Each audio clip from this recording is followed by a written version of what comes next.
Hello and welcome to this training on using video in online and blended learning.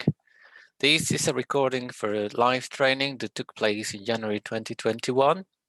So this training will be not as interactive as it was during the live session.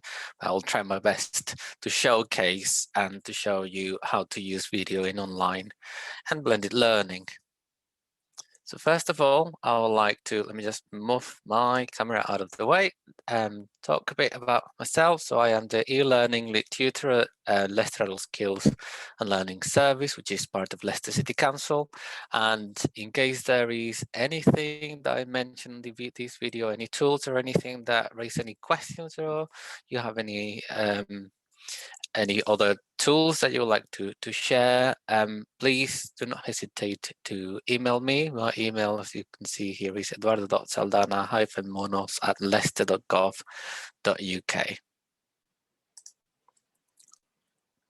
This training is part of the Digital ACE project, and the Digital ACE project, ACE standing for Adult Community Education, is just designed to support the adult community education providers in the next stage of the technological journey. And this is just kind of a support structure to help services with what and kind of showcase what each other is doing in order to support themselves. So if you are joining this training with the idea I'm going to provide you with the answers to all of your questions about online video, unfortunately, I'm afraid that this is not the right video. I will just show you some of the things that we are doing at Leicester Adult Skills and Learning Services to kind of give you some hints of what you can do and use in your own practice. But this is not the answer to all questions, I'm afraid. So I think the first thing that I need to be clear about is, what do we intend by video? The title of this session is the use of video in the online classroom and in online learning. What do we intend by that word video? Because I don't mean the use of video conferencing. I mean the use of pre-recorded content that you use within an online or blended learning context. So this can be used either synchronously or asynchronously, or even in a blended experience of your class.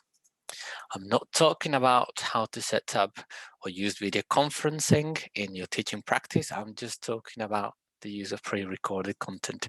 If you were interested in learning about how to use different video conferencing platforms, Holex provided some courses as well on that, and I'm sure there will be some videos that will help you and support you with that question.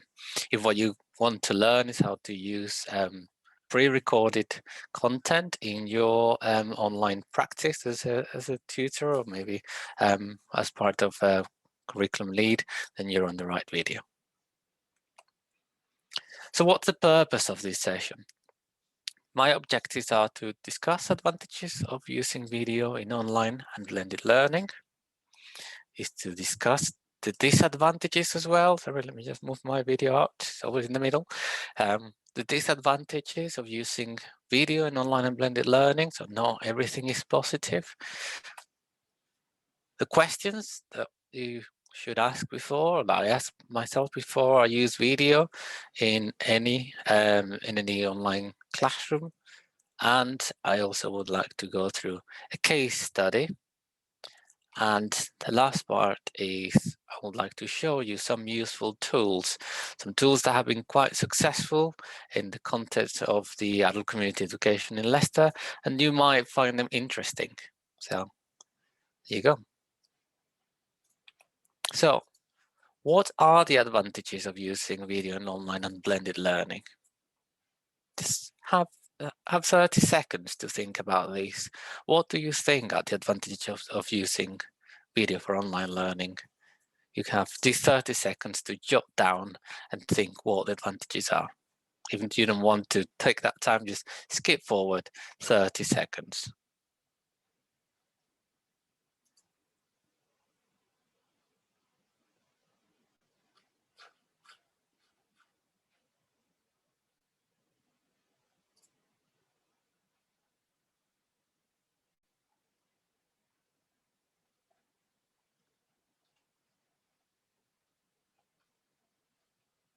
Okay, so your 30 seconds are over, and I'm going to show you some of the advantages that I personally think on using using video and online blended learning brings us. So one of them is learners that are unable to attend your session can catch up afterwards.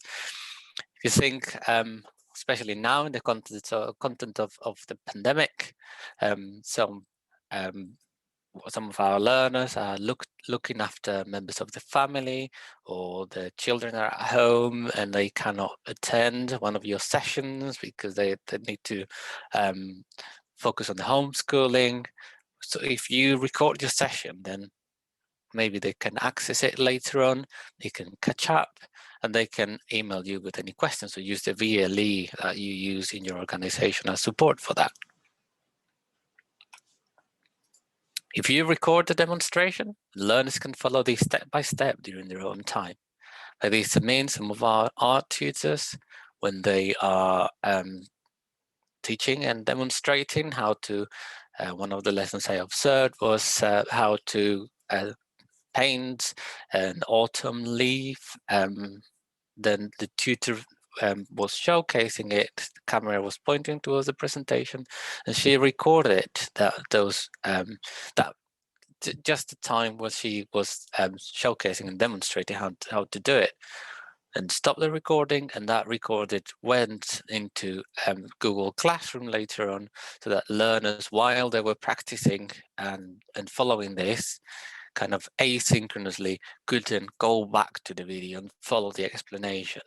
So this is quite useful. It's also been used in sewing when there was face-to-face teaching as a bubble. So those that couldn't attend that session, or were attending next week, or during next week, well, they were not going to be in college, they could follow that demonstration and just come to terms and see how things were done, and even practice at home.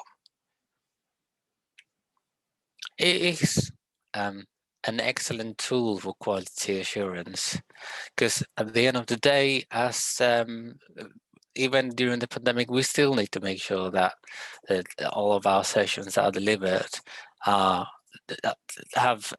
the quality that we expect. And in some cases, I've heard examples of those that were going to observe the class, instead of interrupting and joining the call, they asked the tutor to record himself or herself, and then during the meeting to give feedback for that observation, they revisited parts of the video after the observer watched the video, made notes. They revisited the video, and then there were quality questions about the quality questions about clarifying what things happen in the lesson to better understand. And it's also a good way of showcasing the tutors' practice, because they can see what they did positively, and they can see what they can learn. That they can develop the knowledge forward, and even opportunities for CPD. It's a good way to share good practice, and this is applicable to both learners and staff. This is something that even before the pandemic, when I was training as a PGCE, I used to record my lessons and share and watch them together with another PGCE student. And we taught the same group, and we looked at the difference and the similarities between the way I delivered my sessions, the way they delivered their sessions, and then it helped us learn what worked with different groups, and or with the same group as well. So it was a good way of observing good practice during a time where it was mutually convenient, instead of arranging cover to observe this member of staff. And the same can be done with learners. Learners can then share good practice through video. This is what I've done in my case as a languages tutor. I teach Spanish, and sometimes my learners record themselves, and then that is shared with other learners, and they can then learn from it, and also take the time to understand everything that the other learner was presenting on.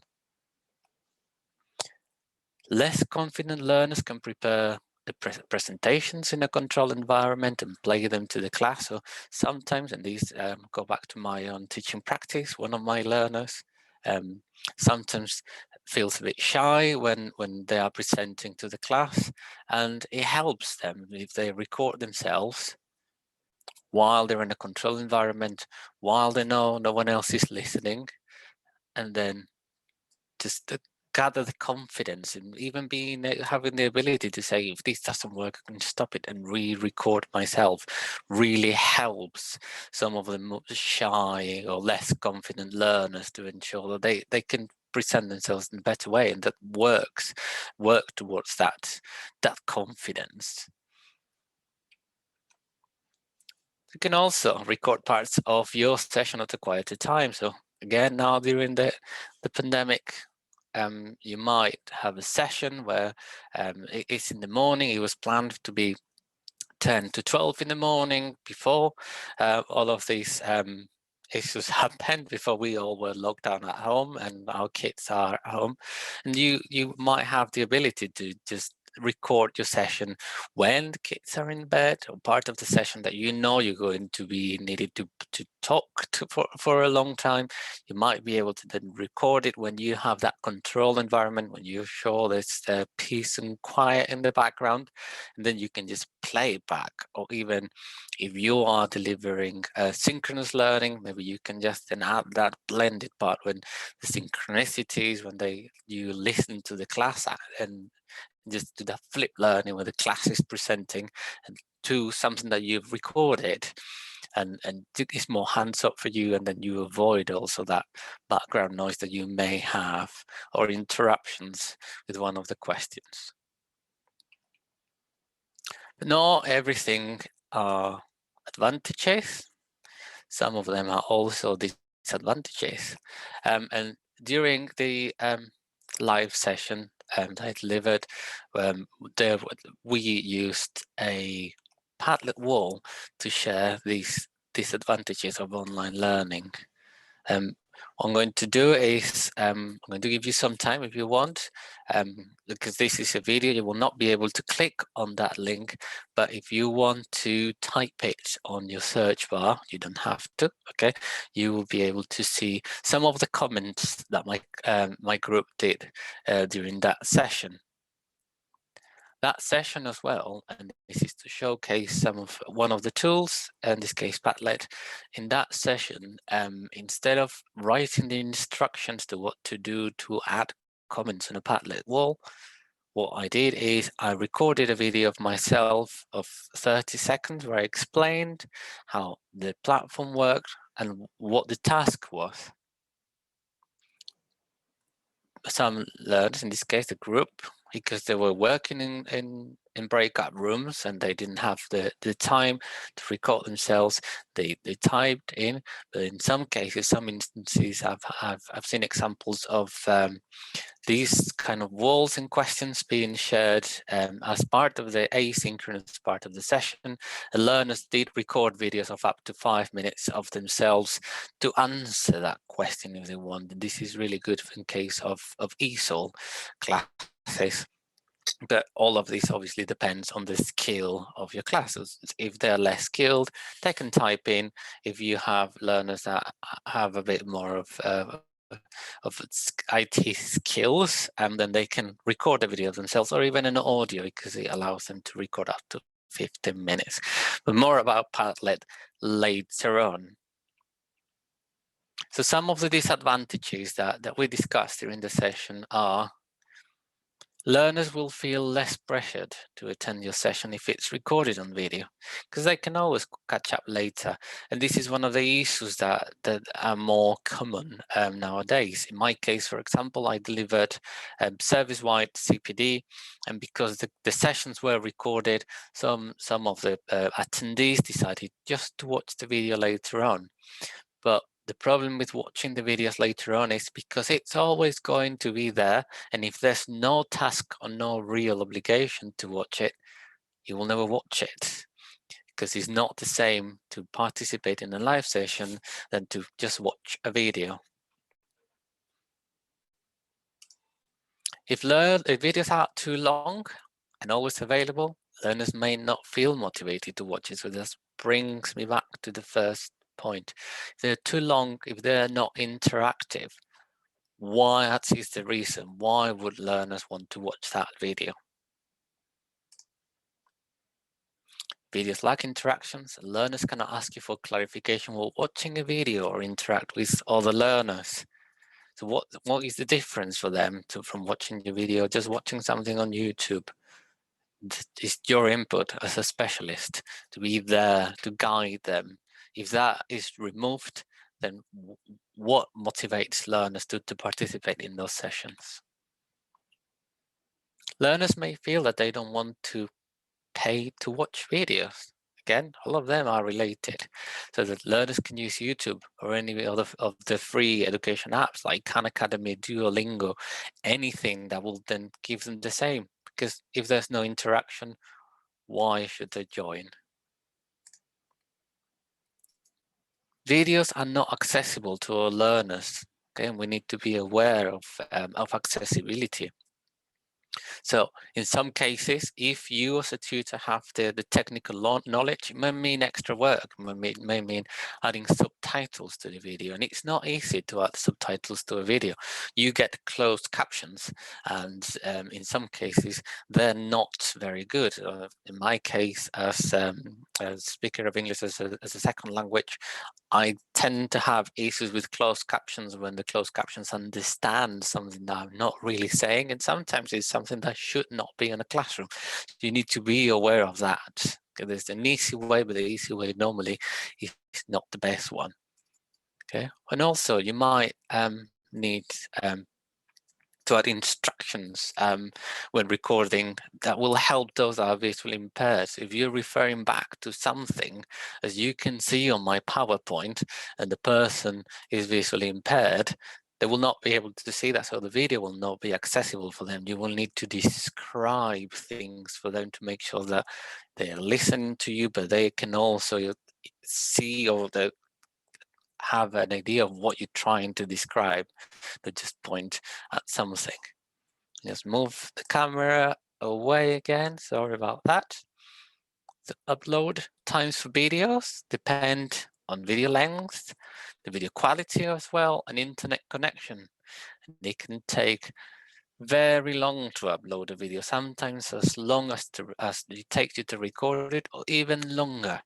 If you're using service provided laptops and they have a VPN, normally the upload times are restricted, and in some cases 15-minute videos can take up to 89 hours. So you need to be aware of that, especially if you're using your own device like a mobile phone or a tablet, and by default you're recording a video at 1080p full HD quality, or even 4K depending on the device that you own.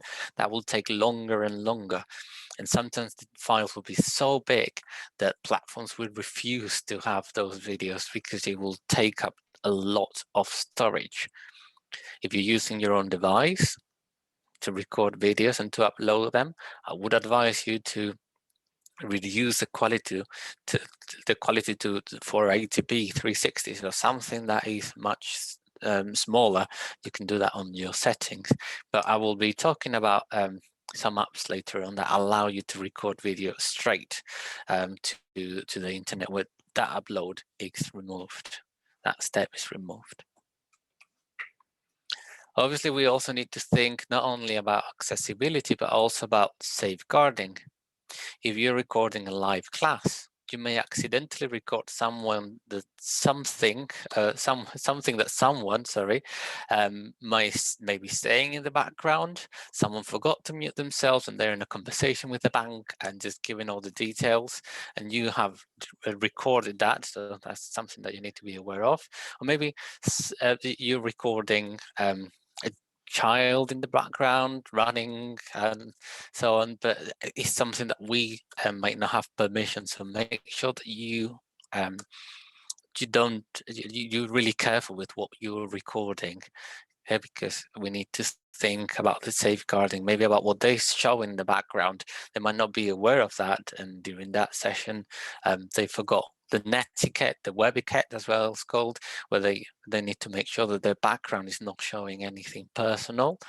And you are recording it, so be really careful with that, because you might be sharing something very private. And also, you may need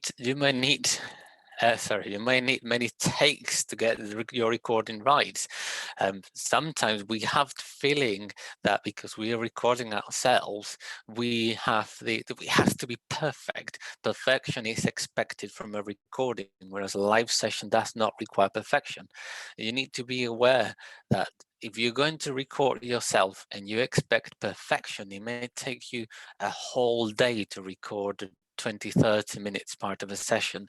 So make sure that if you don't have the tools or skills required to edit a video, that you think twice before recording yourself. And if you're going to do it, as in my case, as I showcased a few seconds ago, you might make mistakes, and those mistakes will just be recorded as an evidence. But if it were a live session, no one would think twice about it. So either forget about perfection, because no one's perfect, or make sure that you have someone to, or you can yourself edit those videos so that will look professional. So this leads me to some questions that I would suggest that you ask yourself before you use video. And again, let me just move that little camera. What is the purpose of the video I'm recording? What do I want to communicate? Okay, sometimes we try to do things because we think in our plan, in our head, before we put it into practice, that that's going to be the best way. But then you start doing it, and then you realize that there's no purpose, or you could have done it much faster if you just done a worksheet or used the YouTube video as support. Not only using that, but using it as support. Another question or set of questions is, will this video help my class? Is this the most effective way of delivering this content? Again, am I overcomplicating things? Is there an easier way that I can do it?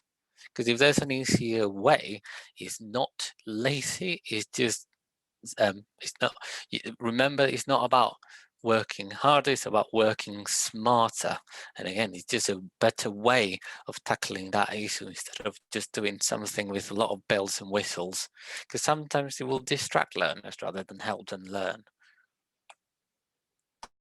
Am I overcomplicating this? Do I need to use video again? Will my learners engage with the video?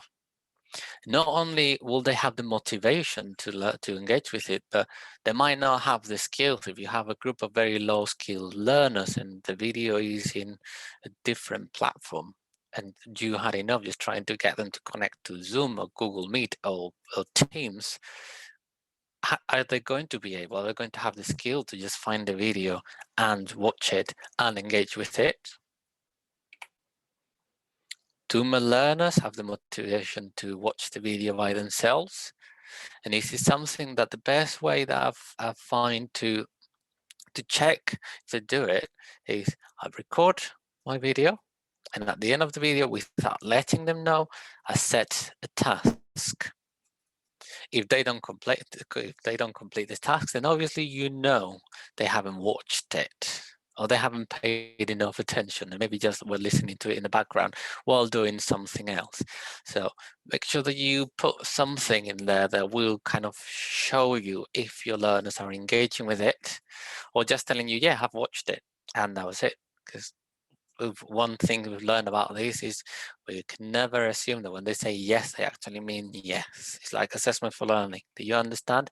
Yes. They didn't really. You need to make sure that you ask and that you find that they all understood the task. Put yourself in your learner's place. Okay, would I personally like to attend a session like that? Answer that question. Would I like, from their perspective, would I enjoy to join a course about learning how to play the piano just by watching a video of someone without having the ability to ask them, what would I like myself to have in there? What would help me? If you use mainly video, are you offering tutorial sessions to learners so that they can have some human interaction? Because this is one of the things that it is one of the responses that we obviously had to have to the pandemic. Not everyone had an internet connection good enough to offer synchronous learning, or not everyone had the equipment to offer synchronous learning in a comfortable way. Not everyone had a computer at home, because we were not expecting to have that, or to have this pandemic and lockdowns. But if that is the situation, are you making sure that you are offering some one-to-one, some tutorials, some human interaction to your learners? Or are they just expected to engage with the video and that's it? And this leads me to the next question. Are you providing value to justify the cost of the course, sorry? Could learners do a similar course without you for free online? Okay, and if that answer is yes, then obviously you need to reconsider, because maybe now it's comfortable because you have that, you are in that situation where you can just offer that. But lockdown has continued in the case of Leicester, for example. We've been like this since March 2020. We are in February 2021 at the moment. Some learners at the beginning accepted that that was the situation. Now, after nearly a year, they don't accept that. And in the case when this was what was an offer, learners stopped enrolling because they, at the end of the day, we're part of adult community education. If there's no community feeling, if there's no interaction, then what's the point for them to take that course? And I want to go to this case study. Okay, and this is something that it's been in the media, and it's been something that's been heavily discussed with online learning. And this is some university students, some, again, not all, this is an example, have complained because some lecturers have recorded videos for their classes. Okay, we know that university also is a different sector where sometimes they have too many learners. Okay, it's the 3 students per class instead of our adult community education, which is much smaller. Okay, but those lecturers sometimes even shared videos produced by other universities, not even produced by themselves. And students have been given no means to get in touch with lecturers, but not because of the lack of wanting, but because lecturers were completely overwhelmed by the number of emails and they were not able to keep up with them. Okay, but then as a consequence, students feel like they still feel that they're being let down by the university. Some of them in the last year of university, 3rd year of the degree, or maybe finishing the master's degree, about to finish and to go to the next stage, and they feel that the futures are at stake, that they're not getting the value for what they went into. I'm not saying that this applies to exactly what we are finding in adult community education, but it's something that I hope is thought-provoking for you. That you see that if we're providing qualification courses and we are just providing our learners with videos, how are they being prepared? Are they practicing all of the skills that they will require to join the workforce with what we're giving? Because if you are working at home on your own, that's not giving you the values that an employer would be expecting. We're expecting group work, they will expecting a lot of things that some tools allows you to have. And I will refer you to my video on collaborative tools for online learning. But that's enough for this case study for now. What I'm going to show you now is do a quick run through some of the tools that I would advise to use to collaborate with learners with video especially. But the first one which is Vukaroo. And what I'm going to talk about in this case is we know that some people feel uncomfortable with video. And again, as we said before, sometimes you might not be able to cover what is in the background. So the first tool I'm going to show you is Vukaroo. And what Vukaroo does for us is it's a tool that allows to record audio online. Okay, sometimes we ask our learners to record themselves saying something if it's a presentation, or in going back to languages, if it's something that you're recording themselves, asking to record, asking them to record themselves reading, pardon me, that will help learners that do not have the IT knowledge to do it. Sometimes some learners are very quick to just pick the phone, use the recorder, or download an app as a recorder in on the phones, but some learners do not have those skills. So this tool is quite useful because it's just a website with a record button that you hit. It records it. After you press it, you can talk for as long as you need. Once you stop it, allows you to save it and share it. So once you click on it, save and share, once it finishes saving it, it gives you a number of options. You can share it via a link, you can download it to your system, you can embed it on a site, but the main purpose is they can email it as well. So they can email that audio file straight from the student account to your staff account, and then you will receive that audio file without any other resource. It's quite straightforward. It kind of removes all of the finding the file, finding the recorder on the device, and the computers, and the phones, recording themselves, finding the file on the device, and then uploading it or sharing it via email. Everything's uploaded on the system, everything is on internet, and the internet, they will just have to, or you as the receiving end will have to download it or double click on it to listen to it. Okay, another tool that I want to show you, and let me just go back to my presentation, is Padlet. Okay, I know that I've showed you some of the or gone through some of the things that Padlet allows you to use. Now I'm going to show you, okay, so that you can see this. So this is the Padlet Wall that I referred to before, the one that I shared with the live group.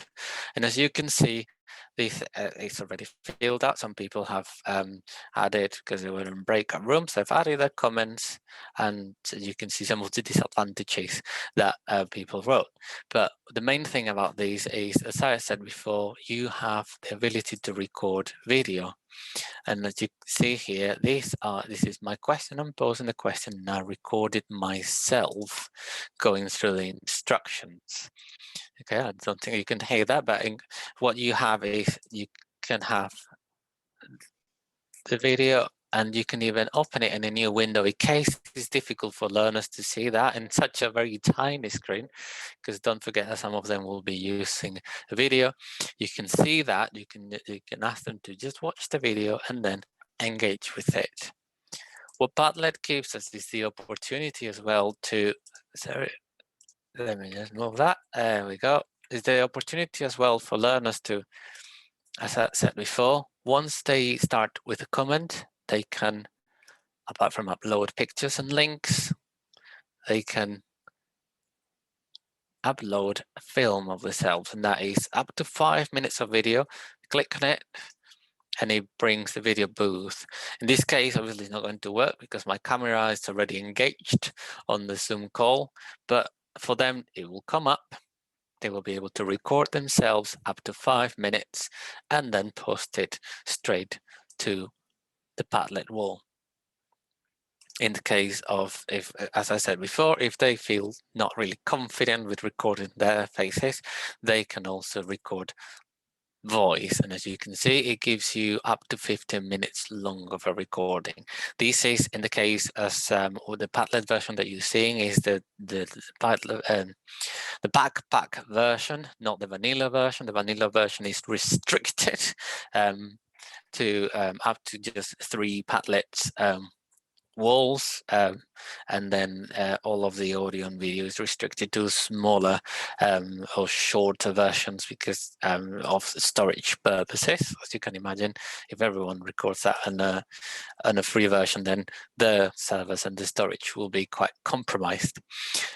You can also, in the case, can also ask them to record their screen. It's another way of using video. If you teach IT skills, then this is already a way for them to record the screen without having to use any other type of screen recorder apps, and then upload it straight to Padlet. That's quite useful, again, if you have low-skilled learners. Okay, but enough about Padlet.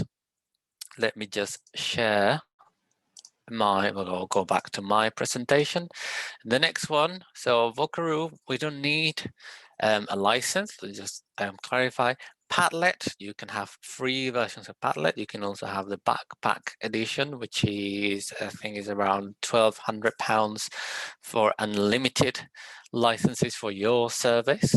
Okay, so you can have as many accounts as tutors. In our case, to keep things simple, we don't provide learners with a Padlet account, because then that will mean you are providing them with more obstacles rather than any other thing. What Padlet allows you to do is to share your backpack Padlet version Padlets through a link, and then what we do to ensure that no one else accesses it is we password protect it, so that the learners, when they access it, as you saw on the slide for the disadvantages, they put the password, and then there's also another safeguard that we have in place where we just put the instruction that everything that is uploaded needs to be accepted by the owner of that wall. So if anyone posts anything by accident that, for example, is an assignment that you ask them to record,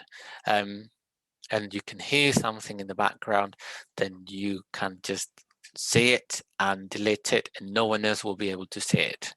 So until you don't accept that and you just okay it and just give it a green light, then it won't be visible by anybody else. It will be only visible for you and for the learner that uploaded it. Now let's go to the next one, which is Flipgrid. Okay, and Flipgrid is a Microsoft-owned platform that it will allow you to more or less very similar. There you go. This is Flipgrid, and let me just move the video again away from the content that I'm trying to show. So you can see is a platform where you can prompt learners with a question. Okay, as you can see on the left-hand side, I prompt learners with the question, have you used video before? Okay, and you don't have to record yourself. I just recorded myself with the purpose to showcasing this. Okay, and you can see if you want to come into this website and see it yourself, if you go to flipgrid.com and then you enter this code ABC0D525, you will be able to access this. You will be able to watch the video, okay, but you will not be able to record a response, because to record a response, Flipgrid asks for a login. Okay, in our case, in Leicester Adult Education, Leicester Adult Skills and Learning, we use Google as our VLE, so our learners are able to join with Google with the Google account, because you link Flipgrid to Google Classroom, and therefore anyone on that classroom is able to come into here and record themselves and respond to your prompt. If you use Microsoft 365, then they can join it in that way. If you don't use any of the two platforms, then you might need to create a class and provide them with a login. But it's something that we're trying to avoid, because we're trying to create more obstacles rather than solutions. Flipgrid allows you to record videos of up to, I think it's 10 minutes. If you have videos that are longer than 10 minutes, then what you can do is you can share YouTube videos is what Flipgrid suggests, or any other video. In the case of Flipgrid and Padlet, if you want to share videos that are longer than that, what we are using is we are using Google Drive with videos that we record, and then we make the link available to those users with that link or inside of our network. And that way we bypass the issue of having to use videos that are longer than 5 minutes for Padlet or 10 minutes for Flipgrid. Flipgrid, for example, is quite useful in the case like in here. If you want to start a debate with users in your classroom, you want to ask them to showcase something, present something, or even as one of the participants in my live event was a BSL tutor, or still is a BSL tutor, British Sign Language tutor, and she used this as a way to see, and also for learners to see how the sign language was. In her perspective, it was also quite a positive thing, because also learners for British Sign Language do not always have the opportunity to see themselves with all the signing, with the thank you and so on. So for them to have the opportunity to look at themselves signing, doing all the signs that are required, was quite useful, because that allowed them to kind of self-assess themselves, and then go back and re-record the video, making sure they were doing all the right, communicating all the right things that they wanted. So that's Flipgrid. Again, Flipgrid, you need to sign in, but it is free. Padlet, you have to pay for. Flipgrid is absolutely free. And the last one I wanted to show you, back to my presentation, is EdPuzzle. And EdPuzzle is a website that is also quite useful, because what it allows you is to use video, to find any video on the internet, YouTube mainly, although you can also upload your own videos. But for that, you may need to make sure that you if it's your own video, there are your own videos, okay, but if they are copyrighted videos, be careful with that. So what it allows you is to have a video, like in this case, and to set questions during the video. So it's a way to check understanding. So in this case, it's a video of the past tense in English, and it was asking you, so watching the video, learners will then check, or the tutor checks for understanding of the video. So you can see that it says, yeah, it was great, and the multiple choice question that has been planned for this is, did Monica have a great weekend? So that allows you to kind of check that learners are understanding. In this case, very similar to Flipgrid, learners do have to have an account. Again, they can log in via Google Classroom if that's the VLE that you're using. Otherwise, you need to set your own class and invite learners with a link, and they have to sign in. Okay, so, and again, it's a solution, but sometimes all of these platforms can be more an obstacle than anything else. So these are all the different apps that I wanted to show you. Sorry, let me just share my presentation. There we go. I don't know if you can see that. Let me stop sharing because it's got a bit stuck. Sorry. Sometimes these things happen with technology.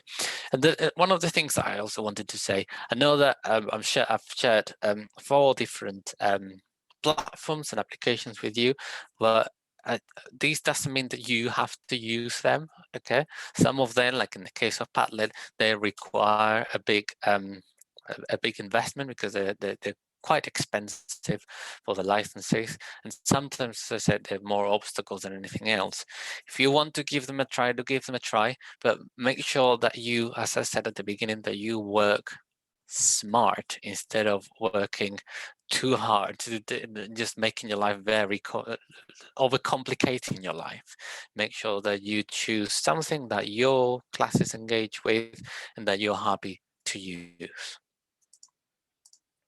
So, as I said at the beginning, the purpose of my session, of which I hope I've covered, is to discuss advantages of using video in online and blended learning, to discuss disadvantages of using video in online and blended learning, to answer or to show you some of the questions to ask before you use video with your classes, the case study, and also the added applications at the end. I hope this video, that you find this video useful. If you have any questions, please refer back to the second slide where you can see my email address, and feel free to reach out if there's anything that you would like me to clarify further. Thank you very much. Bye.